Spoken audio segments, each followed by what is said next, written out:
同學，而家我哋講緊咧係呢個嘅2025至26 Form 6 Mock 卷嘅1B 嘅第4題。嗱，呢題咧就令同學咧就最令你哋會錯誤嘅咧就係佢因為分咗做好多個部分。咁如果拆開嚟計咧，我就相信可能同學咧就係唔會亂嘅，反而咧佢合埋即係咁多個過程就可能有一啲亂啦。咁呢條題目咧就講到咧就係咧係有一個咧質量係0.2 kg 嘅波啦，咁佢個開始嘅一個嘅部分咧就係由呢個嘅左上方，我哋叫佢做 O 點咁先算啦。咁升到呢度叫 A 點啦，呢度叫 B 點，咁跟住開始跌落嚟嘅就 C 啦，跟住 D 啦、E 啦，即係我俾啲名佢畫落個圖嗰度。好啦，咁就由 O、A、B、C、D、E 咁樣樣。咁咧佢就提到咧，就一開始時候咧，佢係以一個12嘅 ms 嘅 meter per second 就同咧嗰個水平形成50度。咁跟住咧去到咧1.8秒，嗱呢個好重要。其實咧，佢係講到咧，佢去到 B 點嘅時候咧，1.8秒嘅時候應該係有一個叫 V1 嘅情況存在，但係因為咧，你就將佢咧就擋埋咗塊板嗰度啊，咁跟住咧就發生咗一啲嘅能量損耗，咁所以咧喺 C 點咧，佢咧總之咧就係根據佢所講，去到 C 點唔知撞板嘅時候發生乜嘢。就變成咗一個咧向下嘅速度，嗰個速度咧就係8.2，淨係得向下嘅速度嘅啫。嗱，通常錯咧就錯在呢一個位 ，B 同 C 嗰個速度咧係冇乜解釋點解會係咁嘅，反而其他嗰啲咧跟住咧佢就沿住呢條路線，沿住呢條彎嘅路線，係啦咁樣轉啦，係啦咁跟住咧，其實呢一度咧就只不過係等於 E 去 F 咧。就等於係將個波向上拋，佢能夠上到個最高點啫。咁所以咧，嗱同學，我哋咧就首先，我哋就要知道呢度咧係分開有以下嘅幾條嘅路線。咁咧呢一條咧係第一條路線1。好，跟住咧佢唔知點樣喺嗰個嘅位嗰度卡住咗之後咧，去到呢一度開始有呢個嘅波垂直咁跌落去嗰一條環形嘅軌道上高，1去2之間呢條咧就係路線2，係啦，1去到2之間咧，1去2咧係一定有能量損耗。點解我咁肯定咧？因為佢打橫咁樣撞埋去，佢冇晒嗰個打橫嘅 momentum。俾個呢一塊板叫 Bodker 擋住佢，其實係有外力影響佢，佢係一定係有一啲嘅能量係唔見咗，係啦，或者係一陣間我哋都會睇到嘅啦。咁咧就由呢個嘅2號路線咧就係橙色嘅路線，跟住咧就係剩翻咧就係3號路線，其實就喺呢一度去到頭閘就分開3段。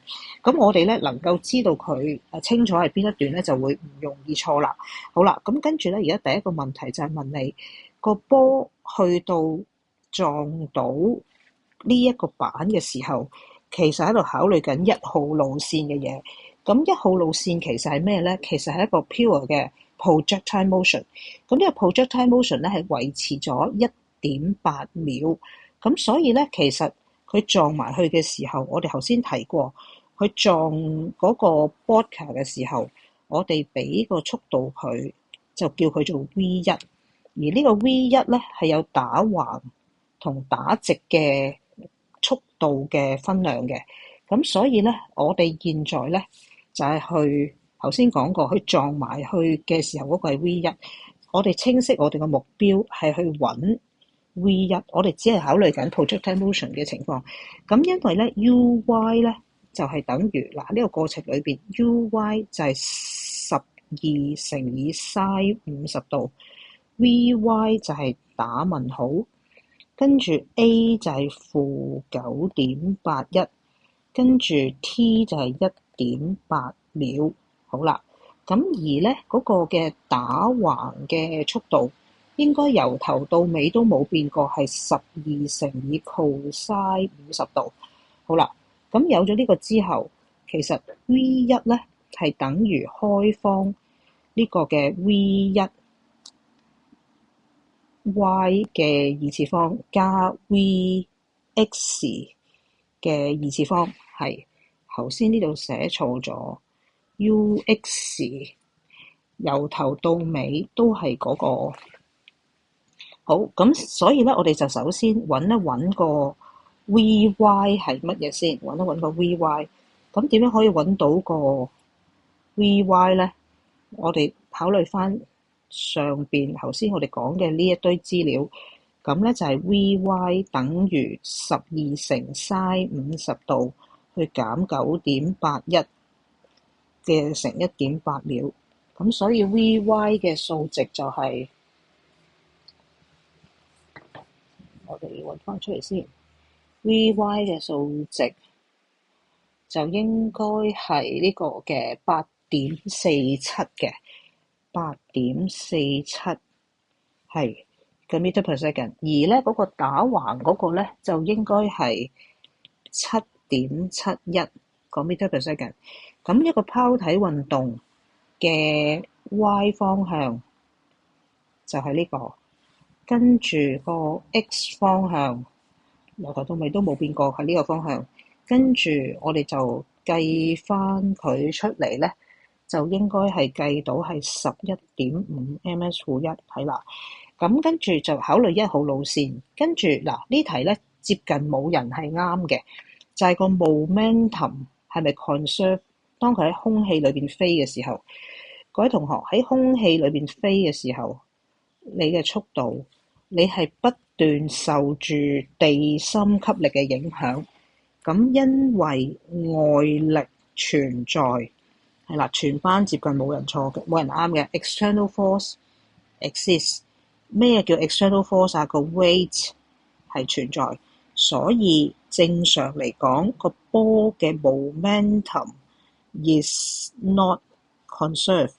因為 momentum is conserved only when there is no net force。咁你而家咧係個波嘅 momentum，無論喺嗰個 magnitude 同個 direction 都不斷喺度變嘅。好啦，咁所以呢題嘅重點就係要答出不 conserve 呢樣嘢。好啦，跟住咧 C 咧就大部分同學都答得好好，就係咧其實只係需要考慮第3段嘅路線嘅啫，就係由佢喺嗰條弧形嘅軌道彈起到最高點。咁呢個咧同學咧可以純粹好簡單咁就係佢嘅 KE 轉做 GPE 就可以噶啦。咁即係話1/2 m 乘以8.2嘅2次等於 m 乘以9.81乘以你能夠到到個高度。咁咧嗰個能夠到到個高度咧就應該係3.43米就完成啦。咁呢一題咧最難嘅位就係呢一度，就係喺撞到個 board 到佢跌落去嗰一下，其實啲資料其實唔係好充足，所以其實中間發生過乜嘢嗰段其實係要適當地省略就可以計到呢一 part 啦。